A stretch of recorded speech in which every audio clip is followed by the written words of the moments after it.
نفس إن لم تظفري لا تجزعي وإلى حضرت والد صاحب رحمۃ اللہ علیہ فرمایا کرتے تھے،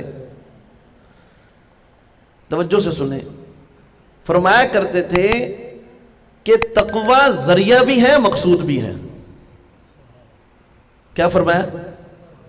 آپ ذرا سی بات مشکل لگے تو گھبرایا نہ کریں کہ بھی پتہ نہیں سمجھ میں نہیں آ رہا، او بھائی سمجھنے کی کوشش کرو، اسی کے لیے تو بیٹھے کہ تقوی ذریعہ بھی ہے مقصود بھی ہے۔ دیکھو نا، کچھ چیزیں صرف ذریعہ ہوتی ہیں مقصود نہیں ہوتی، جیسے پیسہ ہے، یہ ذریعہ ہے مقصود نہیں ہے۔ مقصود تو اپنی ضروریات پوری کرنا ہے جو پیسے سے خریدی جا سکتی ہیں، لیکن تقوی ایک ایسی دولت ہے، بلکہ میں جو چیزیں ذکر کروں گا وہ سب ذریعہ بھی ہیں اور مقصود بھی ہیں،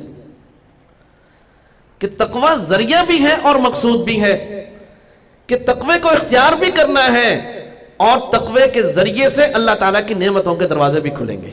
سبحان اللہ۔ اس لیے پہلے نمبر پہ اگر ہم یہ چاہتے ہیں کہ ہم دنیا کے لحاظ سے بھی کامیاب ہو جائیں اور آخرت میں بھی ہمیں ناکامی کا سامنا نہ کرنا پڑے، آخرت میں بھی کامیابی ہمیں مل جائے، تو آپ یقین کیجئے اس کے لیے سب سے پہلی چیز ایک مسلمان کے لیے، ایک ایمان والے کے لیے سب سے پہلی چیز ہے تقوی،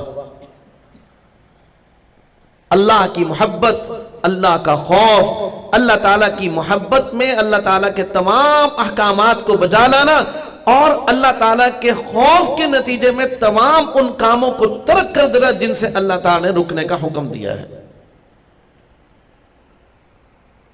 یہ وصف اپنے اندر پیدا کرنا ہے کہ اللہ تعالیٰ ہر وقت ہمیں دیکھ رہے ہیں، ہم ہر وقت اللہ تعالیٰ کے سامنے ہم یہ تہیہ کر لیں کہ ہم ہر وہ کام کریں گے کہ جو اللہ تعالیٰ نے فرمایا ہے اور ہر اس کام سے رکیں گے جس سے اللہ تعالیٰ نے منع فرمایا۔ چنانچہ ساری فہرست آپ ساتھی پڑھتے رہتے ہیں کتابوں کے اندر کہ کن کن کاموں کے کرنے کا حکم ہے اور کن کن کاموں سے روکا گیا ہے۔ جو آدمی اس طرح زندگی گزارتا ہے، اللہ تعالیٰ صرف یہ نہیں کہ اس کی آخرت کو کامیاب فرما دیتے ہیں، اللہ تعالیٰ اس کی دنیا کو بھی کامیاب فرماتے ہیں۔ فرمایا وَمَن يَتَّقِ اللَّهَ يَجْعَل لَّهُ مَخْرَجًا، کہ ہم جو آدمی اللہ تعالیٰ کا تقوی اختیار کرتا ہے، متقی بن جاتا ہے، تو اللہ تعالیٰ اس کو مشکلات سے نکال دیتے ہیں۔ سبحان اللہ۔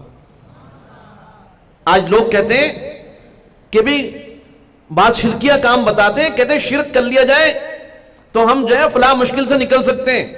اللہ تعالیٰ فرماتے ہیں نہیں، مشکلات کا حل میں تمہیں بتاتا ہوں، مشکلات کا حل میرے پاس ہے، وہ یہ ہے کہ تم میری محبت اور میرا خوف اس کو جمع رکھو، میری محبت میں وہ تمام کام کرو جن کا میں نے کرنے کا حکم دیا ہے اور ان تمام کاموں سے بچ جاؤ جن سے میں نے رکنے کا حکم دیا ہے۔ جو آدمی اس طرح کرے گا میں اس کو کبھی مشکل میں نہیں آنے دوں گا۔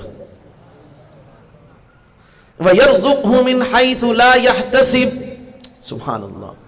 فرمایا میں ایسی جگہ سے اس کے رزق کا بندوبست کروں گا جہاں سے اس کو وہم و گمان بھی نہیں ہوگا۔ فرمایا وَمَن يَتَّقِ اللَّهَ يَجْعَل لَّهُ مِنْ أَمْرِهِ يُسْرًا، جو آدمی تقوی کی دولت سے اپنے آپ کو مزین کر لے گا، اللہ تعالیٰ فرماتے ہیں میں اس کے کاموں کو آسان کر دوں گا۔ اب بتائیں جنت میں کام مشکل ہوں گے یا آسان؟ جنت میں کوئی مشکل ہوگی؟ کوئی کسی قسم کی؟ مطلب صاف ہے وَمَن يَتَّقِ اللَّهَ يَجْعَل لَّهُ مَخْرَجًا وَمَن يَتَّقِ اللَّهَ يَجْعَل لَّهُ مِنْ أَمْرِهِ يُسْرًا۔ یہاں تقوی کا جو فائدہ بیان کیا گیا وہ دنیاوی اعتبار سے بیان کیا گیا ہے۔ بہت سارے لوگ یہ سمجھتے ہیں کہ اگر ہم نیک بن گئے نا تو بس ہماری دنیا برباد ہو جائے گی۔ آپ نے بھی سنے ہوں گے ایسے لوگ، وہ کہتے ہیں مولوی صاحب یہ تو مولویوں کا کام ہے دین پر عمل کرنا، اگر ہم نے شروع کیا تو ہمارا نقصان ہی نقصان ہے۔ یہی ذہن ہے عام لوگوں کا کہ نہیں؟ لیکن قرآن کریم میں اللہ تعالیٰ نے بتا دیا نہیں بھائی، تمہاری مشکلات، دنیاوی مشکلات کا حل بھی اللہ تعالیٰ کے تقوی میں ہے اور تمہارے کاموں کی آسانی وہ بھی اللہ تعالیٰ کے تقوی کے اندر ہے کہ تم متقی بن جاؤ۔ نفس إن لم تظفري لا تجزعي وإلى ما